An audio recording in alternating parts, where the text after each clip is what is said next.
Hello, hello. This is Tamika Hall, and you're listening to the Be a Recording Artist podcast. This is a place where worshipers who sing come to learn about the business side of our ministry when we decide to actually become recording artists. I'm really excited that you're tuned in for the second episode. The first episode I dealt with just answering the question of what an independent recording artist actually is. The second episode, we're going to talk about how to find background singers. And I'm telling you right now, these podcasts may be a little bit out of sync. There's really not a chronological order in terms of how things have shaped up in my life. I'm kind of going by the way that things happen for me. So just make sure that you're tuned in to this website all the time, because I'm probably going to be posting podcasts at the most random time. I'm going to be very honest with you. So just make sure that you come here often, because as God leads me to post things, as people ask me questions, I will then be answering questions to the very best of my ability. Now, listen, okay, so first of all, I just want to kind of give you my very quick entry into this world of becoming a Christian recording artist. I really did not think that this would happen. I'll be very, very honest. I had already decided that this dream of me singing professionally was just not going to happen. I have literally been singing my entire life. I've been performing my entire life. Went to college, got a degree in theater. I've worked professionally in theater. I've worked professionally as a choreographer and all of those things. And yet, I really just did not think that this was going to happen for me. Like I said, I just kind of resolved that, okay, Lord, yeah, I've always wanted to sing, but I'll tell you, I didn't think I was good enough. And so I just never thought it was going to happen. And I couldn't understand why God kept giving me these songs. And I wake up in the middle of the night with song lyrics and melodies in my head. And I just could never understand, because I felt like this was not going to materialize. And so I had a best friend of mine who she is a brilliant musician. And we connected because of church. And we connected because her ministry was now part of our particular ministry, our covenant or what have you. And we were working together in terms of praise and worship. It was she, myself, and my husband. We were working together to bring a total of 3 churches together every couple of months. And we were over the music ministry. And so finally last August, and for those who may be listening to this in the future, that was in 2013, she said, listen, you've been talking to me about this music that you've been writing. You've been telling me about this for 2 years. I've never heard anything. Give me one of your songs. And I was like, yeah, no, it's okay. I was like, no, I'm good. I just want to keep revamping other people's songs because I just like to make them hot. And she was like, girl, if you don't give me a song. Long story short, I didn't give her a song until the middle, maybe even the end of September, because she came to me and was like, you never gave me the song. And I said, yeah, I know. I said, but I'm okay. I don't need to give you a song. I'm really okay. She finally was like, if you don't give me a song, I'm really going to hurt you. So I knew she really wasn't going to hurt me for real, but it was enough to push me to sit down for about 3 hours and say, okay, which song am I going to present to her? I recorded the song. It was the most horrible recording ever. I sent it to her. She contacted me back and was like, this recording, you changed keys like 15 times. I said, yeah, I know. But you're the one who asked for it, so do something with it. And so again, that was at the end of September. November, I had my debut with Tamika Hall. Obviously, that's me. Tamika Hall and Company was a group of 3 background singers that I had, and we made our debut in November. And really, it was just supposed to debut that one song. But after that, it was kind of like, you know what? This really is something. God is he's really doing something here. And I'll tell you, by January, I was booked to do a full concert in February. So we're talking about, I made my debut in November. Within 2 months of that, I was booked to do a concert.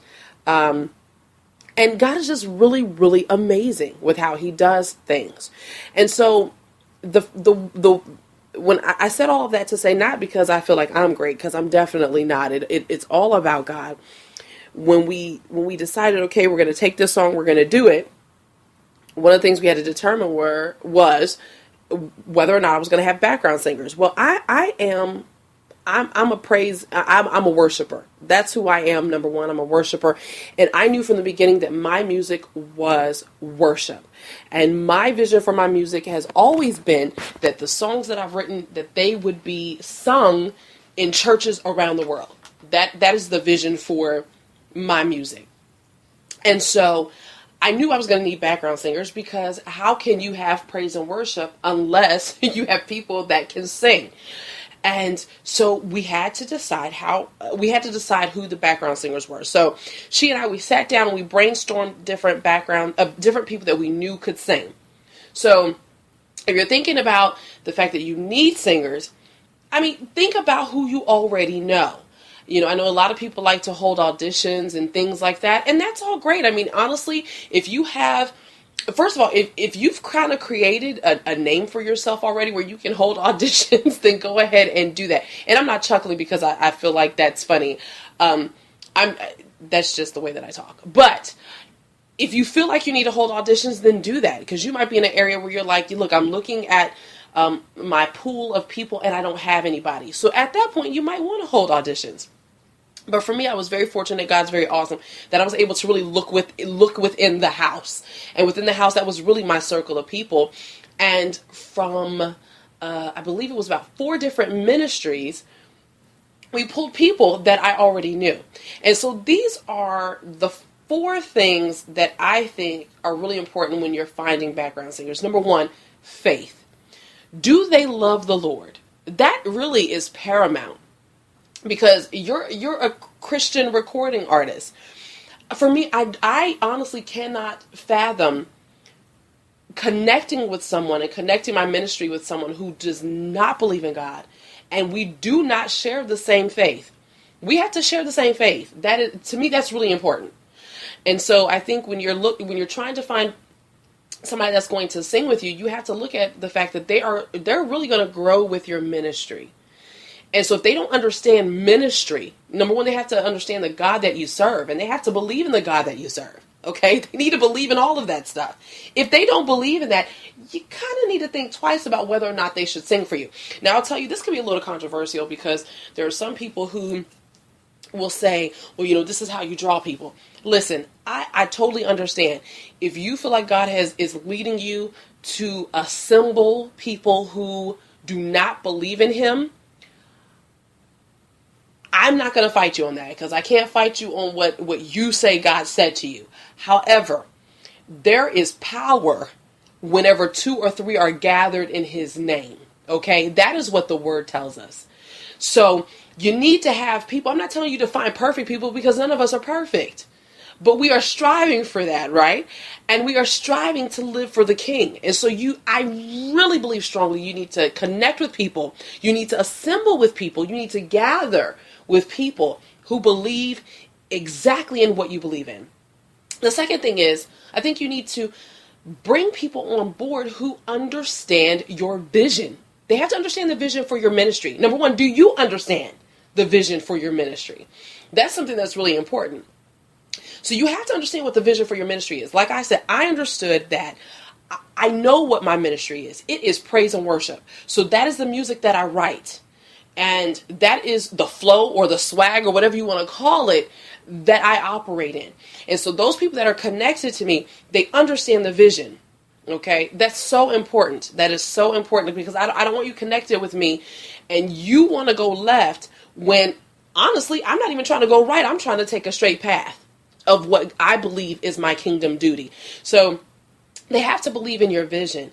If they really don't believe in your vision, I'm telling you, you're going to have a headache on your hands, because you have more than one, but you're going to have a headache. So make sure that they believe in your vision. And some of that might be that if you bring people together, explain to them what the vision for your ministry really is. The third thing I think is that you need to look for people who are going to be committed.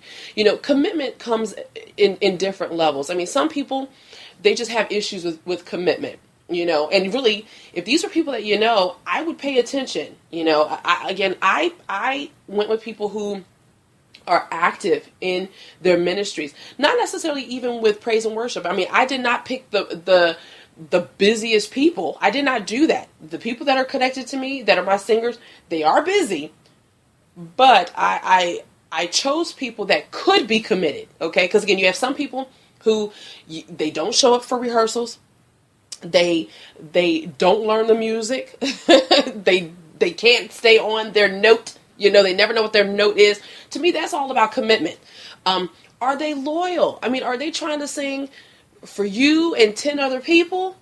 I mean, that's really going to affect your ministry, because as you begin to grow, you're going to be traveling.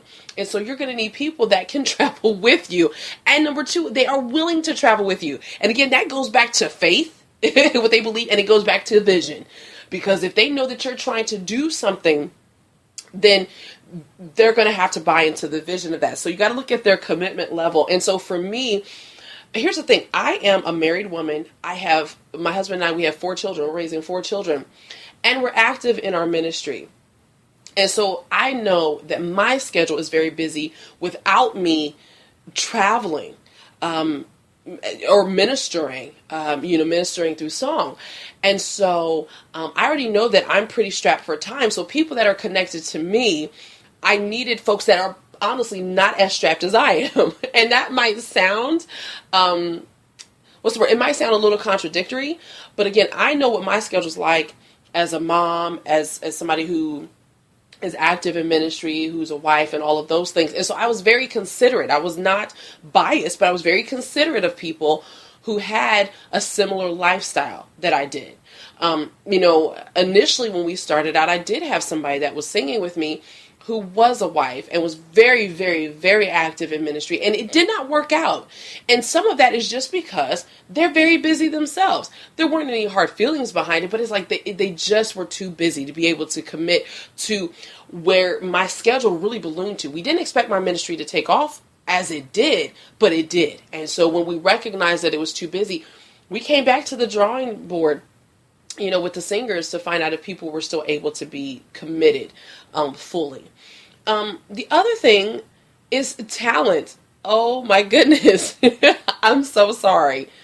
But if you're planning to do this on a professional level, yes, again, at the back of everything, this is, well, at the front of everything is ministry. At the front of everything is God. But again, we have to be smart here. Okay. The people that are singing for you, do they have talent? Can they hold a note? What do they bring to the table? Let me just explain to you who I kind of have on my team. I have people, and I didn't necessarily set out for this, but it has been an incredible asset to my ministry. Everyone that sings with me or they play for me as musicians, all of them, I would say about 80% of them, 80% are classically trained. So they have some type of training. They've received vocal training. They've received, they have great musicality, so they are trained musicians. One of my singers, she actually plays, well, 2 of my singers, they play instruments and they are trained. I mean, literally have gone to college for music. And so they just bring a different flavor to that. I have another singer who, she is very skilled. She has a really awesome, jazz sound to her, and she's classically trained in voice. And so I have these people that are connected with me, and they bring all of these skills to the table. And I'll tell you where the benefit of that is because, for example, one of the newer songs that will be coming out very soon called Lost and Found, I wrote the song. My best friend, who is the one that really was like, look, give me the song. She is my musician. And because she has been in the industry, she also manages me. And so because she understands everything, I've been very blessed that, she's able to really help me navigate a lot of the different things that I'm doing. So what I do is I write the music. I generally have a melody. I will record my songs. I send them to her. She really arranges a lot of it. I'm very involved in a lot of those things, but she arranges the music. And so for this song, Lost and Found, we actually kind of came together and almost had a jam session. It was just all of us together. And I had a singer who said, well, I think we should add this. And then another one of the singers was like, well, listen, I'm really hearing this. And when you hear the music, it's just a really, really beautiful sound that came together. And so that song has some soft rock in there. There's a little bit of there's like almost even a jazzy feel that goes with it as well. But all that didn't come from my brain. That came because I have a talented group of people that believe in the God that I serve. They are connected to my vision, and they are working so hard. Even though all of them are very equally talented on their own, and they all have their own ministries, they believe in the vision of my ministry, and they're willing to do what they can to push me forward, and they're committed. But at the end of the day, they are talented as well. And so those are the 4 things that I think are really important when it comes to finding your background singers. And again, the how-to is a lot of times people will hold auditions, and you can really post auditions anywhere. You can post it on your Twitter, on Facebook, word of mouth. You can reach inside of your church. But again, the way I did it is I went with people that I already know, because luckily I was able to really know who they are before they even connected with me. So I hope that this was another helpful episode for you. Leave me a comment below the show notes in the comment box. That would be so awesome. If you have any questions that you want me to answer, if I don't know the answer, I will definitely find it for you, darling. So make sure that you do that. If you have not already done so, please download my free phone app, because all of my podcasts go directly to that phone app. And I want you to be able to be connected and to get all of this right at your fingertips. So until next time, stay inspired, stay motivated, and stay blessed. Have a blessed day.